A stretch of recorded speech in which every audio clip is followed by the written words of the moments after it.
Testing 1712. So we got the fuel pump on. We've unhooked the fuel line from the fuel pressure regulator. Got it running down into a can. We're going to pump out all the fuel out of the fuel cell. And I got to put a gasket on that top plate. I don't know if you can see it in there where all them Allens are. So we got to pull that and put a gasket on it. Then while we have it off, we can do the clearancing for the new CVT pulley.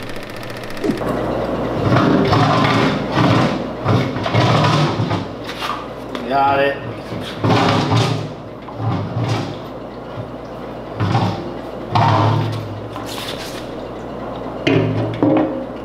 So you can see it's all filthy from where we was leaking fuel. So I'm thinking I forgot to put a seal around this plate when I installed it. So I'm gonna clean this up and put a cap over this for now. Pull this out, put some fuel safe RTV around it, and slap her back in there. All right, so that gas tank's all fixed up. You can see that we have it sitting right over there. We use this stuff called Seal All. It's on screen now. That stuff is the best if you're using it around gasoline. It's the only sealant that I found, like gasket maker, that I found that'll work in gas application. So now you can see our tube there.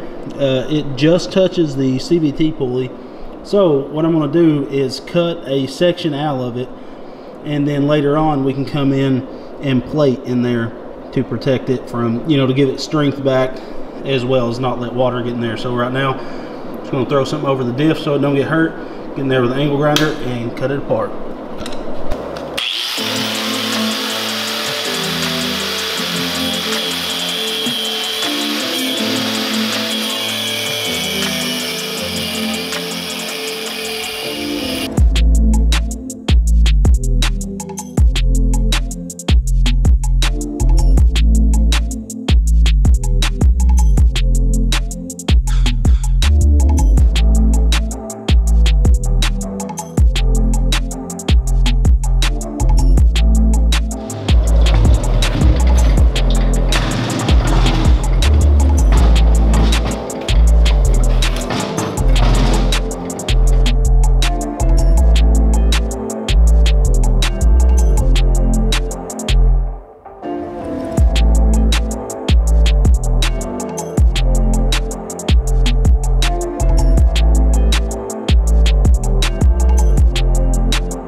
Alright, so you've seen us get that pulley put on. We got our new belt in. We ordered our belts from this big belt company. They got everything you need. If you go on there, you can basically put the width and the length you want of the belt. The original belt we had on here was 1 1/8 inch wide, and it was 47 on the outside diameter. Well, I went ahead and bought 1 1/4 inch because that rear pulley takes a wider belt. Bought it at 47, it was wrong. So now this one's like a 46 3/16 length, 1 1/4 wide. I really need, you can see where the belt sticks in here. So this pulley is designed for a wider belt, even wider than 1 1/4 inch. So we're gonna try, and later on we're gonna get 1 3/8 inch and see what that does, because we can customize this Polaris pulley by putting spacers to let it accommodate for a wider belt. So that's no problem, but hopefully this will work. The belt's decently tight. I mean, you want some slack so it'll idle. And someone was saying about my CVT boot being so close to my pulley, it doesn't hit at all, but that's just a problem with this setup. That pulley's so close to that boot, but you know, it ain't hitting it, it ain't gonna hurt it. So now we're gonna try to drive this. It's always nerve-wracking because this is a uncommon ground, you know, boost on a 670, and it's pushing like 10 pounds of boost. So we got cameras loaded up on it. We're gonna drive around the field, see how it acts, and then we'll take it down the trail as long as everything looks good. Ooh, I'm gonna check the oil real quick, just in case. We got this oil catch can here, and it comes off the PCV that's behind the flywheel cover.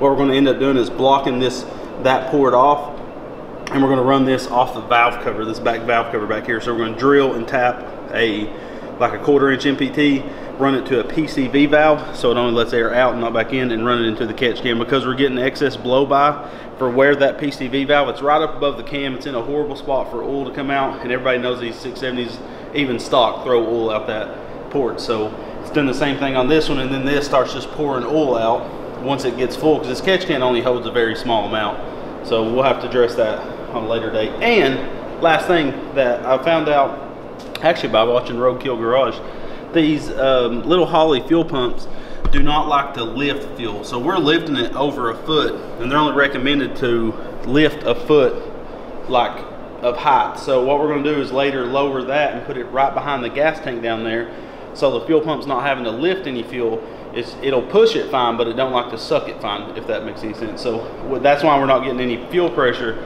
on our fuel pressure gauge. It's not reading nothing. I thought I had a faulty gauge, but I think it's just not building any pressure because it's so high up. But it's getting fuel to the carb and everything. It's just not really giving like a fuel pressure. So just wanted to note that. Check your oil. Oh yeah, check them oil. Okay. We're gonna check the oil, get GoPros on, and go for a hoop store.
can is in the worst spot possible, and it's running off the worst valve. Like everybody knows that these 670s push out oil, and it's not that anything's wrong with them. It's just like I said, it's in the worst spot to allow, like, letting your crankcase breathe is better through the valve covers, because that's where the less oil is going to be splashing up. So gotta get that fixed. And it kept revving a little bit high when I would stop.